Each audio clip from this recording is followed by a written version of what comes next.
Namo tassa bhagavato arahato samma sambuddhassa. Namo tassa bhagavato arahato samma sambuddhassa. Namo tassa bhagavato arahato samma sambuddhassa. Idamo dati pejamo dati kata punyo ubayatamo dati somo dati so pamo dati tiswa kama wisudi matano ti. Terpujilah Sang Bhagawa yang Maha Suci yang telah mencapai penerangan sempurna. Di sini ia berbahagia. Setelah kematian ia juga berbahagia. Pembuat jasa berbahagia di dua kehidupan. Dan ia akan semakin berbahagia, semakin bersukacita ketika melihat perbuatannya yang murni.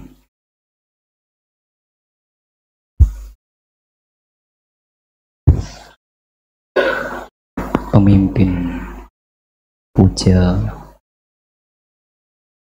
Ibu Bapak, Saudara-saudara sedama, selamat pagi, terpujilah Sang Buddha, Namo Buddhaya. Pada siang hari ini disertai dengan rasa bakti dan keyakinan kepada Tiratana, Ibu Bapak telah mengorbankan waktunya untuk bisa hadir. Tidak masalah. Tidak lain adalah sebagai rasa bakti itulah, rasa keyakinan kita kepada Tiratana itulah, sehingga pada pagi hari ini bersama-sama untuk melakukan kebajikan-kebajikan. Setidaknya Ibu Bapak telah banyak melakukan kebajikan. Baik melalui ucapan, Ibu Bapak juga telah begitu sangat semangat membaca sutta, merenungkan artinya juga. Melalui perilaku jasmani, Ibu Bapak juga karena rasa penghormatan bernamaskara kepada Buddha, walaupun telah lama bernibbana Guru Agung kita, tetapi Buddha rupang di depan seolah-olah itu menunjukkan Guru Agung kita. Ketika melihat Buddha rupang itulah kita ingat akan nilai-nilai luhur yang dimiliki oleh Sang Buddha. Sehingga rasa bakti itulah yang menuntun kita untuk memberikan penghormatan. Juga melalui pikiran, Ibu Bapak telah melatih bagaimana agar menjaga pikiran kita ini tidak terkotori, tidak muncul kebencian, kemarahan, iri hati. Dan entah berapa banyak kebajikan yang telah Ibu Bapak lakukan pada pagi hari ini. Jika ini dilatih terus dan menjadi kebiasaan, maka rasanya sulit orang yang sudah terbiasa berbuat baik untuk melakukan keburukan. Seperti itulah. Orang yang berbuat baik yang sudah sering melakukan kebajikan sulit untuk melakukan keburukan. Tetapi sebaliknya, ia begitu sangat mudah untuk melakukan kebajikan. Tetapi jika orang itu sudah sering melakukan keburukan, pikirannya buruk, iri hati, ucapannya kasar, penuh kebohongan, perilakunya juga kasar, menyakiti makhluk lain, maka sulit untuk melakukan hal-hal baik di dalam kehidupannya. Tetapi begitu sangat mudah untuk melakukan keburukan. Itulah kenapa Sang Buddha mengatakan, menyarankan kepada kita hati-hati walaupun perbuatan itu kecil. Karena perbuatan yang kita anggap kecil itu kalau kita lakukan sesering mungkin, itu akan menjadi kebiasaan. Dan kebiasaan yang sudah sering kita lakukan begitu sangat mudah untuk kita ulangi. Itulah hati-hatinya, walaupun perbuatan itu kita anggap kecil, kalau itu keburukan jangan diulangi, jangan diremehkan. Bu Bapak, Saudara-saudara sedama, saya pernah ingat ada satu kisah. Ada seorang saudagar kaya bernama Mahadana. Maha besar dana itu kekayaan. Karena ia seorang saudagar, maka ia memiliki kekayaan yang begitu sangat besar. Ia berasal dari Banarasi, Benares. Suatu ketika mendengar di Sawati akan ada festival selama 7 hari.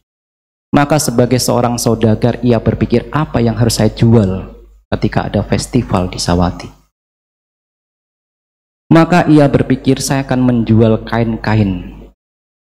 Maka ada 500 kereta gerobak yang semua gerobaknya itu berisi tentang kain yang ingin dijual pada saat festival di Sawati. Dan ia pun membawa 500 pengawal. Banarasi ke Samawati itu membutuhkan waktu yang lama. Tetapi karena ingin mendapatkan keuntungan, ingin mendapatkan kekayaan, itulah sejauh apapun kalau itu akan menguntungkan, ia akan pergi ke sana. Hari demi hari dilalui, akhirnya tiba di perbatasan. Hanya tinggal menyeberang sungai, Mahadana dan 500 pengawal disertai dengan 500 gerobak berisi dengan kain, itu sudah sampai di Sawati. Tetapi pada saat itu hari sudah menunjukkan sore, maka memutuskan, baiklah, malam ini kita akan bermalam di sini. Besok pagi sekali kita akan menyeberang sungai, dan setelah itu kita akan berjualan. Akhirnya mendirikan tenda di samping sungai. Tetapi cuaca malam itu buruk. Hujan begitu sangat lebat, sehingga banjir di pagi hari. Karena sungai banjir, Mahadana tidak berani menyeberang. Akhirnya diputuskan kembali, baiklah, malam hari ini kita akan bermalam lagi. Besok kita kembali ke Sawati untuk melanjutkan. Tetapi diceritakan 7 hari itu berlarut-larut hujan terus, dan sungai itu banjir terus. Dan 7 hari pun telah berlalu. Festival, pesta rakyat mungkin pada masa itu pun akhirnya berakhir.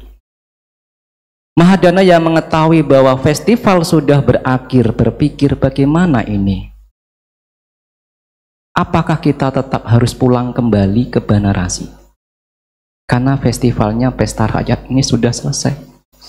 Tetapi dipikirkan kembali, kalau seandainya pulang kembali, itu justru akan rugi 2 kali. Karena masih utuh dagangannya.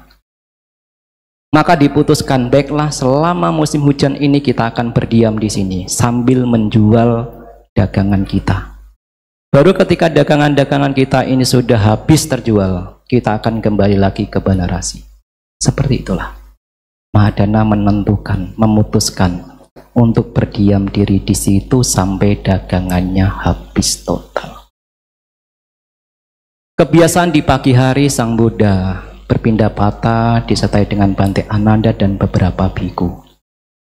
Ketika Sang Buddha sedang melewati di mana Mahadana itu sedang berdiam diri, melihat Mahadana, Sang Buddha tersenyum. Karena seorang sama Sang Buddha jarang sekali tersenyum, maka ketika tersenyum seolah-olah ada apa ini?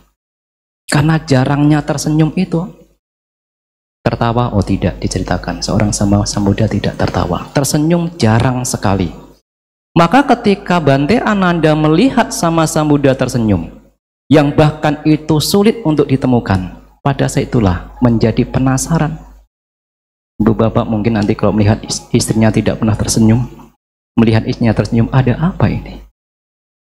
Bante Ananda sama, melihat sama Sang Buddha yang jarang tersenyum, ketika tersenyum menjadi tertarik untuk bertanya, oh sama Sang Buddha atau oh Sang Tathagata, kenapa Sang Bhagawa tersenyum? Ananda, apakah Anda melihat Mahadana, saudagar kaya? Ya, saya melihatnya. Ia tidak mengetahui bahwa kehidupannya tidak lebih dari 7 hari lagi. Tetapi ia berpikiran akan berdiam diri selama musim hujan. Ia tidak tahu bahwa kematian dekat dengan dirinya. Sang Buddha melanjutkan, hendaknya seseorang melakukan yang terbaik di hari ini juga. Setelah itu berlalu, berjalan. Karena disertai dengan kasih sayang, Bante Ananda menemui Brahma Mahadana dan berkata, oh Mahadana, kehidupan ini begitu sangat singkat. Kematian datang kapan saja. Lakukanlah yang terbaik di hari ini juga. Setelah itu berlalu. Mahadana yang mendengar kata-kata Bante Ananda merasa tergugah. Merasa khawatir. Kenapa Bante Ananda kok menceritakan tentang kematian? Apakah saya sebentar lagi akan mengalami kematian? Karena kekhawatiran itulah diceritakan hampir setiap hari. Selama 7 hari itu Mahadana ini selalu bertemu dengan Sang Buddha. Berdana mendengarkan Dhamma, berdana mendengarkan Dhamma.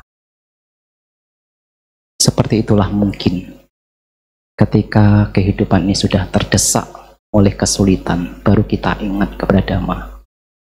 Tetapi ketika kita hidup begitu sangat menyenangkan, bahagia, seolah-olah hidup ini begitu sangat lancar, tidak ada kesulitan, kita lupa akan Dhamma. Bahkan ada yang ngajak, yuk kita ke wihara. Untuk apa ke wihara? Nanti saja, belum waktunya. Karena seolah-olah hidup ini selamanya. Karena seolah-olah hidup ini tidak akan mengalami kematian. Sedangkan kita di dalam masyarakat sering mendengar hidup ini mung mampir ngombe. Begitu sangat singkat kehidupan ini. Usia manusia ini singkat, Ibu Bapak. Kalau Ibu Bapak sekarang memiliki usia 40 tahun misalnya, dan sekarang rata-rata usia 75 tahun, artinya hanya memiliki kesempatan 35 kali untuk melihat tahun baru, melihat kembang api itu bertebaran di langit. 35 kali bukan waktu yang lama, bukan. Singkat. Belum lagi memasuki usia tua.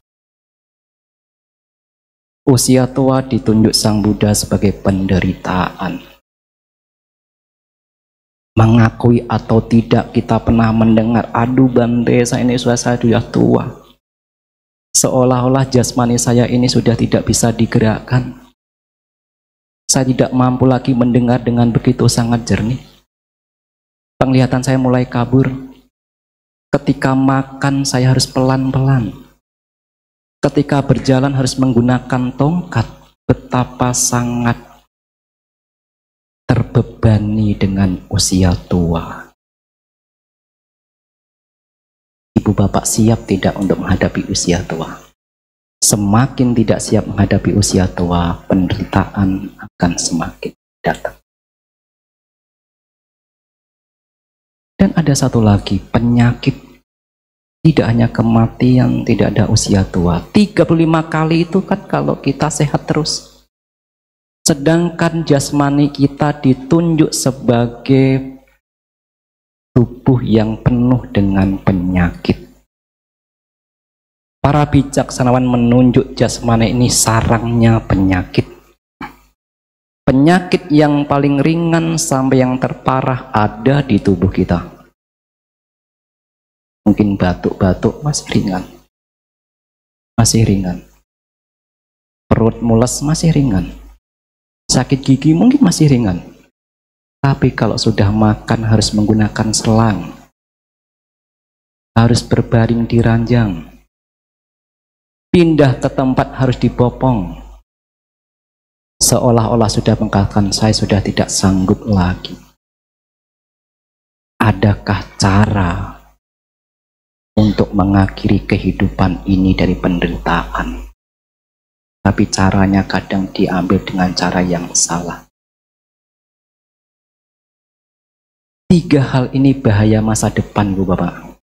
Usia tua, penyakit, dan kematian. Ini bahaya. Ini menjadi rintangan bagi kita untuk praktek dhamma. Jangankan kita harus duduk 1 jam ketika sudah usia tua, berjalan saja sulit, apalagi mau berduduk. Jangankan untuk pergi ke wihara untuk puja bakti, jalan saja tidak mampu kalau kita sudah berbaring di ranjang, kalau sudah sakit. Dan ketika kematian tiba, ada 2 kemungkinan bagi saya. Mungkin ibu bapak juga. Selama kita masih memiliki pengotor batin, kemarahan, iri hati, keserakahan, nafsu ragawi, selama itu juga kita akan lahir kembali. Dan kelahiran yang akan datang di masa depan ditentukan oleh apa yang kita pikirkan, ucapkan, dan perilaku jasmani yang kita lakukan dalam kehidupan sehari-hari. Semakin banyak berpikir buruk, ucapan jadi buruk, perilaku jasmani buruk, penderitaan akan mengikuti kita. Kemanapun kita pergi, tidak bisa terlepas. Kita tidak bisa sembunyi dari perbuatan buruk yang telah kita lakukan. Seperti itulah Sang Buddha menyebutkan sampai di syair kedua. Syair pertama di dalam Dhammapada. Dari 423 syair, mungkin ya saya ingat, ada 423 syair dalam Dhammapada. Sang Buddha mengawali syair pertama dari pikiran buruk. Ketika berpikir buruk, ucapan menjadi buruk, perilaku jasmani menjadi buruk, dan itu menjadi beban dalam hidup kita. Seolah-olah kita sudah menarik gerobak badan kereta. Kemanapun kita melangkah, kita telah membawa beban. Beban yang kita buat sendiri. Penyesalan, kekhawatiran, hidup tidak nyaman, mungkin itu semua beban. Karena kita berpikir buruk, ucapan buruk, dan perilaku jasmani buruk. Tetapi di sisi lain Sang Buddha juga menyatakan, kalau berpikir bajik, ucapan menjadi bajik, perilaku jasmani menjadi bajik, itu begitu sangat ringan kita. Itu bukan beban. Maka Sang Buddha mengibaratkan seperti kita ini membawa bayang-bayang kita ini. Kemanapun kita pergi melangkah, kita tidak terbebani dengan bayang-bayang ini. Kemanapun kita pergi, bayang-bayang juga ikut. Ketika saya ke Surabaya, ayo bayang-bayang kamu tinggal di Mendut saja dong, saya mau ke Surabaya. Tidak mau. Tapi saya tidak merasa terbebani. Bahkan seolah-olah saya sudah tidak memiliki bayang-bayang.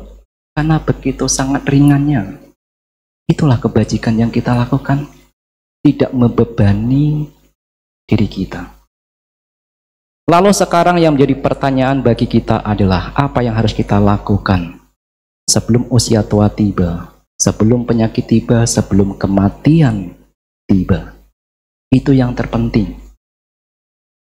Ketika Pangeran Siddhartha Guru Agung kita ketika telah menjadi Sama Sambuddha, Pangeran Siddhartha di usia 29 tahun melihat usia tua, merenungkan ke dalam, oh saya juga akan mengalami usia tua.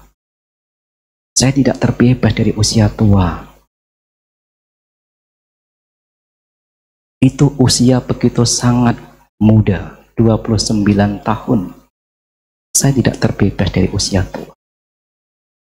Berapa kali Ibu Bapak melihat usia tua, orang tua? Sudah puluhan kali Bante, apakah sudah merenungkan ke dalam? Belum. Oh berarti kita belum mengikuti apa yang dilakukan Guru Agung kita. Ketika Pangeran Siddhartha melihat orang sakit pun sama. Pertama dilakukan dengan bertanya kepada Cana, ini kenapa? Oh dia terkena penyakit Pangeran, jangan disentuh. Apakah saya juga bisa mengalami penyakit? Apakah saya juga bisa sakit? Siapapun. Siapa yang bisa terbebas dari penyakit? Aduh, penyakit. Entah berapa kali Ibu Bapak juga menengok ke rumah sakit. Saudara, kerabat, pada saat melihat orang sakit, itulah lihat ke dalam. jasmani ini juga pada akhirnya lapuk, tidak terbebas dari penyakit. Dan pada akhirnya ketika kita melihat sosok mendiang Bapak Kumo Daloka Sogata yang 5 tahun lalu telah mengalami kematian, kita juga bisa belajar. Pada akhirnya saya juga akan mengalami kematian. Tidak ada yang bisa terbebas dari kematian, tidak ada. Maka itulah Ibu Bapak, apa yang perlu kita lakukan? Itu yang terpenting, karena kita tidak bisa terhindar dari itu semua. Maka 4 hal inilah yang ingin saya sampaikan. 4 rincian dhamma menurut saya ini patut untuk diingat. 4 hal inilah yang sepatutnya kita praktekkan di dalam kehidupan sehari-hari untuk menyosong usia tua, penyakit, dan kematian. Yang pertama adalah kedermawanan. Bagaimanapun juga memberi itu adalah patut untuk dilakukan kepada siapapun. Apakah berdana harus kepada wihara pada? Tidak. Kepada ibu yang masih hidup, kepada ayah yang masih hidup. Bagaimanapun juga ibu dan ayah adalah sosok 2 orang yang jasanya begitu sangat sulit untuk dibalas bagi anak-anak. Karena ibu dan ayah telah begitu banyak membantu anak-anak, itulah Sang Buddha menyebut jasa ibu dan ayah sulit untuk dibalas. Bahkan sulitnya membalas jasa ibu dan ayah, Sang Buddha sampai memberikan perumpamaan yang sulit untuk kita kerjakan, lakukan. Andai saja kita memiliki usia 100 tahun, dan selama 100 tahun itu kita memanggul ibu kita di pundak sebelah kanan misalnya, dan memanggul ayah kita di pundak sebelah kiri misalnya. Selama 100 tahun kehidupan kita, kita bawa kemanapun tanpa kita meletakkannya. Orang tua membuang kotoran juga di badan kita, itu pun belum membalas jasa ibu dan ayah. Kenapa ibu dan ayah ditunjuk 2 sosok yang memiliki jasa begitu besar? Karena ibu dan ayah seperti sosok Brahma di dalam rumah. Kalau Brahma itu memiliki 4 sifat luhur, metta, karuna, mudita, dan upeka, ibu dan ayah kita juga memiliki itu. Metta atau cinta kasih bahkan ditunjukkan seorang ibu dan ayah ketika anak masih di dalam kandungan. Nah, semoga anak saya di dalam kandungan ini bahagia, sehat, itulah metta. Harapan baik kepada pihak lain, itu adalah metta, cinta kasih. Kalau kita ingin mengetahui apakah saya punya metta, pernah tidak kita berharap agar makhluk lain berbahagia, termasuk anak-anak? Dan itu telah ditunjukkan seorang ibu ketika anak masih di dalam kandungan. Bagaimana seorang ibu harus hati-hati dalam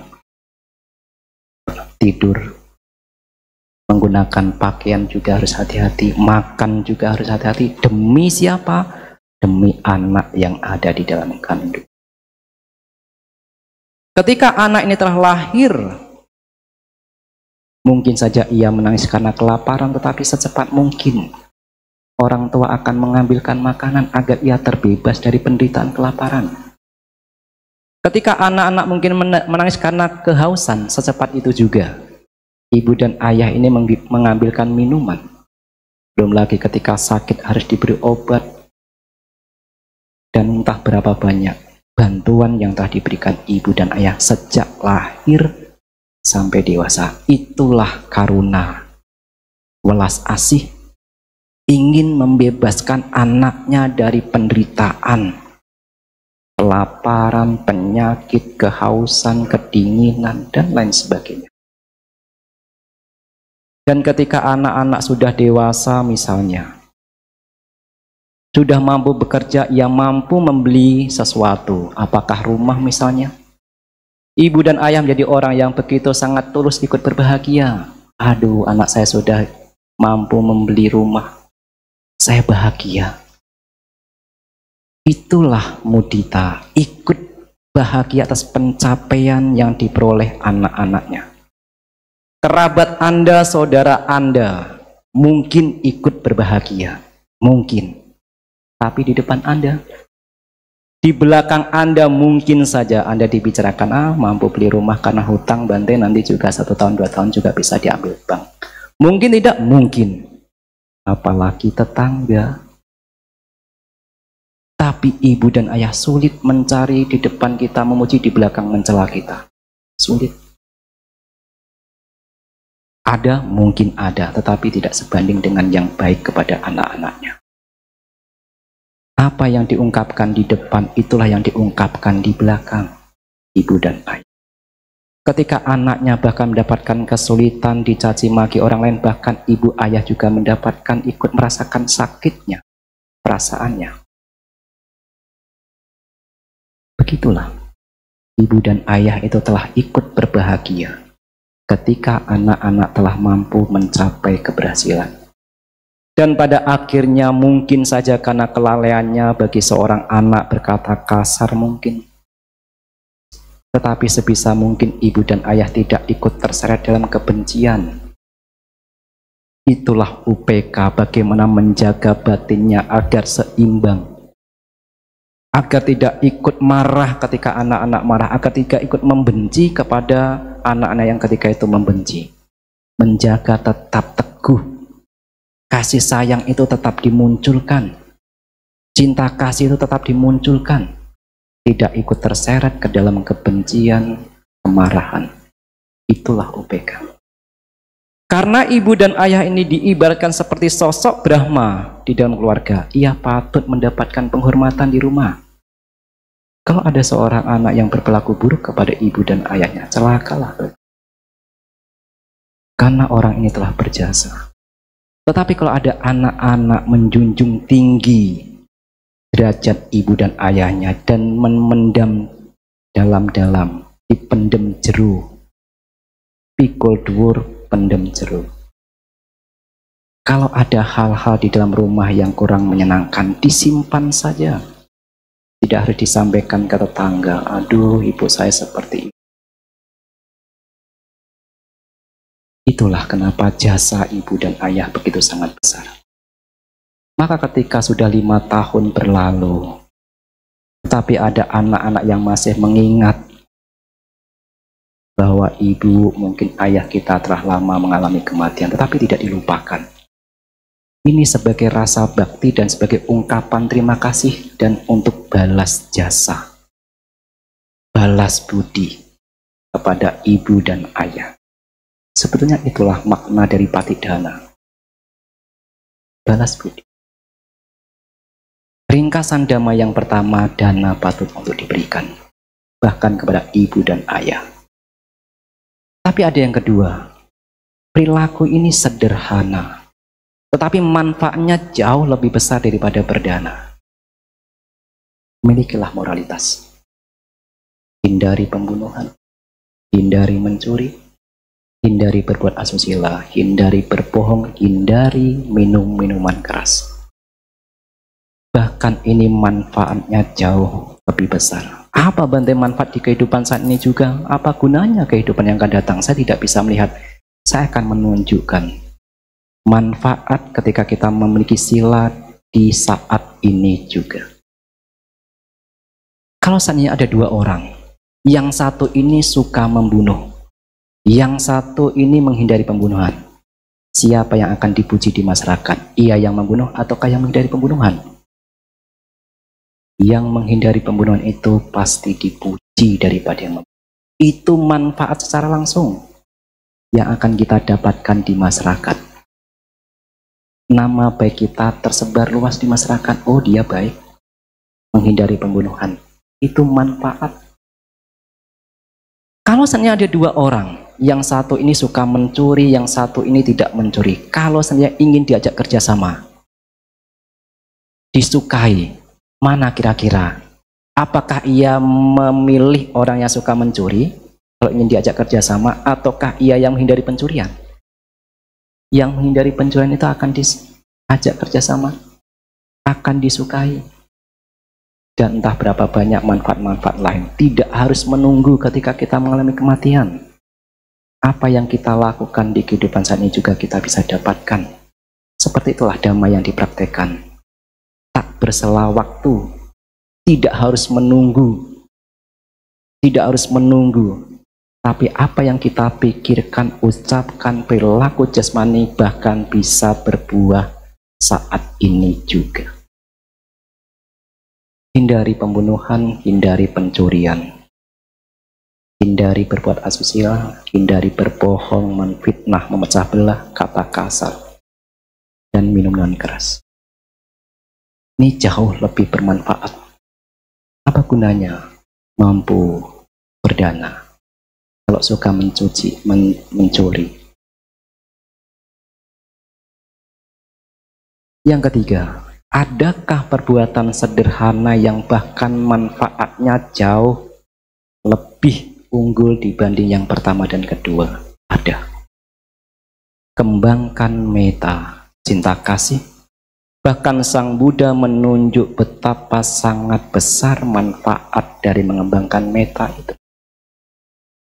Sang Buddha bahkan menunjuk ada 11 manfaat di dalam Anguttara Nikaya. Kalau kita sering menjadikan meta sebagai landasan kita dalam berpikir, dalam memancarkan pikiran kita. Kalau kita sudah mampu menjaga pikiran kita agar senantiasa meta yang muncul, kita tidak perlu khawatir apa yang kita ucapkan dan perilaku jasmani. Karena semua berawal dari pikiran. Setidaknya ada 11 manfaat. Ia akan tidur dengan bahagia.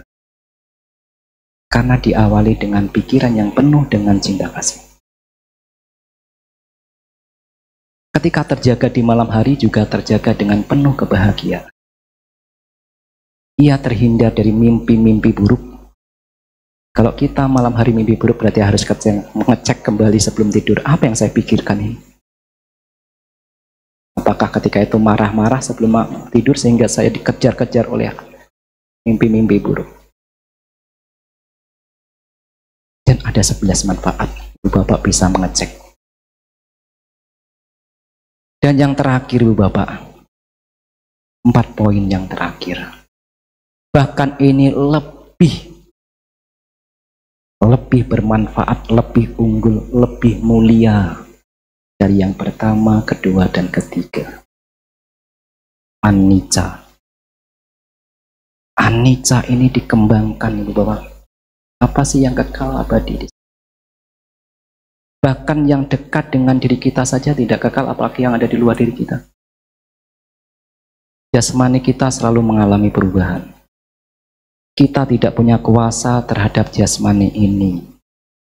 Tidak punya kuasa. Hai rambut, kamu jangan memutih dong, mana bisa.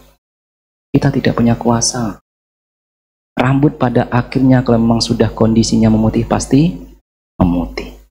4 poin dhamma. Dana, sila, meta, anicca. Kalau saya meringkas lagi Bu Bapak, biar tambah ringkas lagi. Biar Ibu Bapak tambah ingat. Sang Buddha meringkasnya menjadi sabapapa saakarana. Jangan melakukan keburukan. Bagaimana caranya? Praktekkan moralitas. Hindari pembunuhan, hindari pencurian, hindari berbuat asusila, hindari berbohong, hindari minum keras. Artinya kita telah mempraktekkan ringkasan damai yang pertama. Menghindari keburukan. Menghindari kejahatan. Sabapapa saakarana. Kalau dengan menghindari perbuatan buruk itu tidak bermanfaat Ibu Bapak, maka Sang Buddha tidak akan menyatakan hindari perbuatan buruk. Karena Sang Buddha sendiri telah memahami dengan kebijaksanaannya itulah ada manfaat dari menghindari perbuatan buruk. Maka Sang Buddha menganjurkan, ayo hindari perbuatan buruk. Yang kedua adalah kusala supasambada, lakukan kebajikan. Dana pengembangan meta adalah kebajikan. Bahkan pengembangan meta kalau dipraktekkan dengan benar, mengarah kepada alam Brahma diceritakan. Bukankah orang yang bisa telah di alam Brahma itu adalah penuh kebajikan, kusala? Itulah kusala saupasambada. Ada kebahagiaannya. Ada kebahagiaan ketika kita melakukan kebajikan itu. Dan yang ketiga, jangan melekat terhadap dua kebahagiaan ini. Itulah pannya, membersihkan batin kita, anicca. Kebahagiaan karena menghindari kejahatan, kebahagiaan karena melakukan kebajikan ini tidak kekal. Tidak kekal. Maka lepaskan itu.